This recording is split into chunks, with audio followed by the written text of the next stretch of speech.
السلام علیکم ورحمۃ اللہ وبرکاتہ۔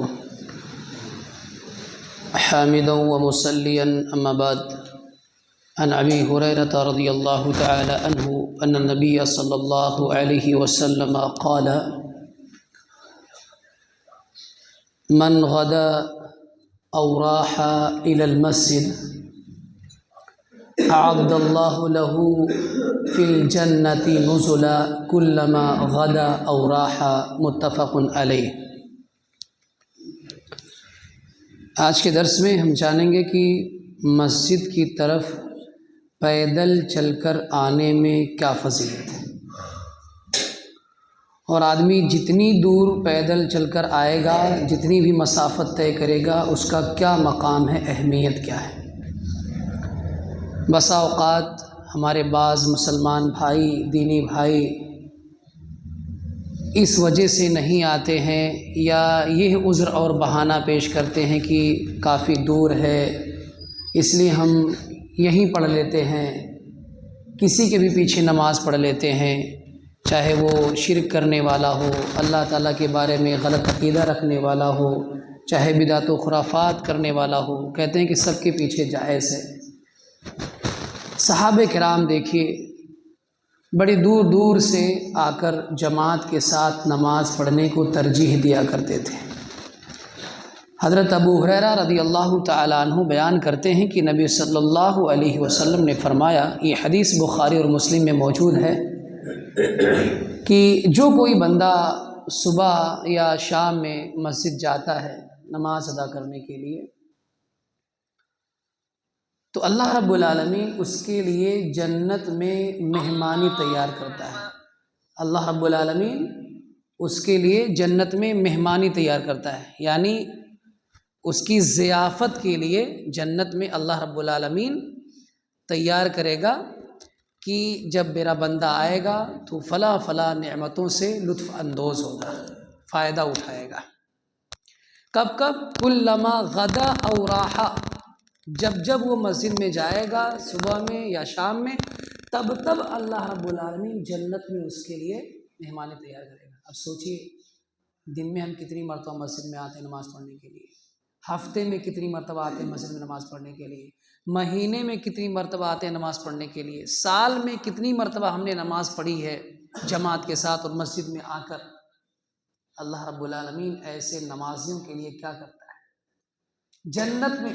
سوچ کر تو دیکھیے، دنیا میں اگر کوئی بڑا آدمی دعوت لے لے تو ہم لوگ کیا کہتے ہیں، ارے یار دعوت کس کے یہاں ہے، نہ نہیں کرنا، کتنے آئٹم ہوں گے، کتنے کھانے ہوں گے، کسی کے پورا دسترخوان بھرا رہے گا، جانا ہے کیسا بھی کر کے۔ اللہ رب العالمین جب مہمان نوازی کرے گا، ضیافت کرے گا، سوچ سکتے ہیں، اندازہ نہیں لگا سکتے کہ اللہ رب العالمین کیا تیار کر رکھا ہے متقیوں کے لیے، پرہیزگاروں کے لیے۔ اور دوسری روایت کے اندر کیا ہے کہ ایک قدم بڑھاتا ہے تو اس کا گناہ معاف ہوتا ہے، دوسرا قدم بڑھاتا ہے تو درجہ بلند ہوتا ہے، جنت میں درجہ بلند ہوتا ہے۔ جنت میں درجے ہیں، ہر ایک کی کیٹیگری ہے۔ اللہ تعالیٰ جو مسجد میں آتا ہے پیدل چل کر، ایک قدم پر گناہ معاف ہوتے ہیں، ایک قدم پر درجات میں بلندی ہوتی ہے۔ حضرت ابی بن کعب رضی اللہ تعالیٰ عنہ سے مروی ہے، مسلم کی روایت ہے، کہ وہ بیان کرتے ہیں کہ ایک انصاری آدمی تھا، انصاری، وہ بیان کرتے ہیں کہ اس کی نسبت، یعنی اس کے بنسبت کوئی اور ایسا نہیں تھا جس کا گھر مسجد سے سب سے زیادہ دور ہو، لیکن اس کی ایک بھی نماز نہیں چھوڑتی تھی، ایک بھی نماز نہیں چھوڑتی تھی، یعنی دوری کے اعتبار سے سب سے زیادہ دور وہی رہتا تھا۔ تو بعض لوگوں نے مشورہ دیا اس کو کہ دیکھو ایسا کرو بھائی، گرمی میں اور اندھیری رات میں تم کیسے آؤ گے، اس کے لیے تم ایک گدھا خرید لو، ایک گدھا، ایک جانور خرید لو، اس پر بیٹھ کر آنے جانے میں آسانی ہوگی۔ تو اس آدمی نے کیا کہا کہ میں نہیں چاہتا ہوں کہ میرا گھر مسجد کے پہلو میں ہو، مسجد کے بغل میں ہو، میں چاہتا ہوں کہ میرا گھر دور ہو تاکہ میرا مسجد کی طرف چل کر آنا اور پھر دوبارہ مسجد سے نکل کر گھر پہ جانا، تو یہ آنے اور جانے کی جو مسافت ہے یہ سب بھی میرے حصے میں لکھا جائے۔ سبحان اللہ، کیا جذبہ تھا نماز پڑھنے کا، کیا شوق تھا۔ اور نبی صلی اللہ علیہ وسلم یہ سن کر کیا فرمایا؟ قد جمع اللہ لک کلہ، اللہ رب العالمین نے تمہارے لیے تمام چیزیں جمع کر دی، اکٹھا کر دی ہے۔ صحابہ کرام کا درجہ کیا تھا، وہ نیکیوں کے کس قدر حریص تھے۔ آج ہمارے پاس کیا ہے؟ گاڑی، بائک، 5 کلومیٹر 2 منٹ، 10 کلومیٹر، ایک اندازے کے مطابق ہم آ سکتے ہیں۔ اللہ تعالیٰ نے ہمارے پاس سہولت دی ہے، ساری چیزیں دے رکھی ہیں کہ آپ مسجد میں آ سکو، اگر دیر بھی ہو جائے تب بھی آ سکو۔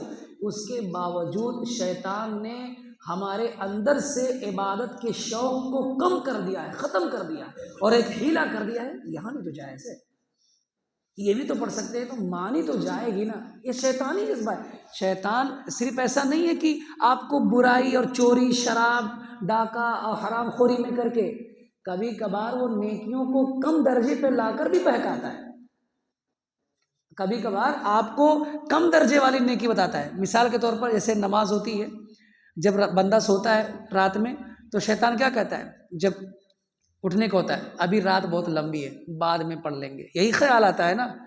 تو یہ نہیں کہتا کہ نماز مت پڑھنا، خیال ہی لاتا کہ بعد میں پڑھ لیں گے، بعد میں پڑھ لیں گے، ایسے ایسے کر کے پوری رات گزر جاتی ہے، صبح ہو جاتی ہے، ابھی بھول جاتا ہے۔